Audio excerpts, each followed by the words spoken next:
BJP medical college കോഴയിലെ party അന്വേഷണ commission അംഗമായിരുന്ന മുൻ ബി.ജെ.പി സംസ്ഥാന സെക്രട്ടറി എ.കെ. നസീർ CPIM-മായി ചേർന്ന് പ്രവർത്തിക്കും. AKG സെന്ററിലെത്തിയ എ.കെ. നസീറിനെ എം.വി. ഗോവിന്ദൻ മാസ്റ്റർ ഷാൾ അണിയിച്ച് സ്വീകരിച്ചു. അന്വേഷണ റിപ്പോർട്ട് നൽകിയ ശേഷം ബി.ജെ.പി പൂർണ്ണമായി അവഗണിച്ചെന്ന് എ.കെ. നസീർ പറഞ്ഞു. സ്വാശ്രയ മെഡിക്കൽ കോളേജിന് കൂടുതൽ സീറ്റുകൾ വാങ്ങി നൽകാമെന്ന പേരിൽ ബി.ജെ.പി നേതാക്കൾ കോടികൾ കോഴ വാങ്ങിയെന്നായിരുന്നു ആരോപണം. ബി.ജെ.പി സംസ്ഥാന general secretary M.T. Ramesh, V.V. Rajesh, R.S. Vinod തുടങ്ങിയവർ ആയിരുന്നു ആരോപണ വിധേയർ.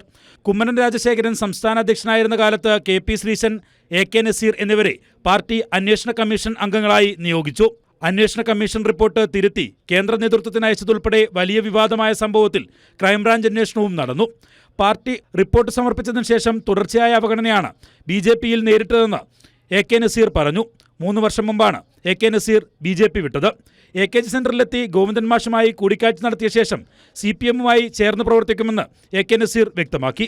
കഴിഞ്ഞ 30 വർഷമായിട്ട് ബി.ജെ.പിയിൽ പ്രവർത്തിക്കുന്ന ആളാണ്. ന്യൂനപക്ഷ മോർച്ചയുടെ ആൾ ഇന്ത്യ തലത്തിലും മറ്റ് സംസ്ഥാനത്തിൻ്റെ ചുമതലയിലൊക്കെ ഉണ്ടായിരുന്ന ആളാണ്.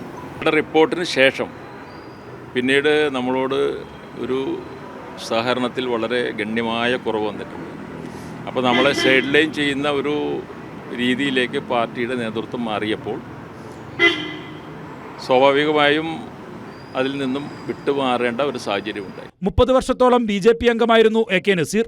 ബി.ജെ.പി സംസ്ഥാന സെക്രട്ടറി, ന്യൂനപക്ഷ മോർച്ച ദേശീയ നേതാവ്, ചാനൽ ചർച്ചകളിലെ ബി.ജെ.പിയുടെ മുഖം എന്നീ നിലകളിലെല്ലാം സജീവമായിരുന്നു എ.കെ. നസീർ. AKG സെന്ററിലെത്തിയ എ.കെ. നസീറിനെ എം.വി. ഗോവിന്ദൻ മാസ്റ്ററുടെ നേതൃത്വത്തിൽ ഷാൾ അണിയിച്ച് സ്വീകരിച്ചു. കൈരളി ന്യൂസ്, തിരുവനന്തപുരം.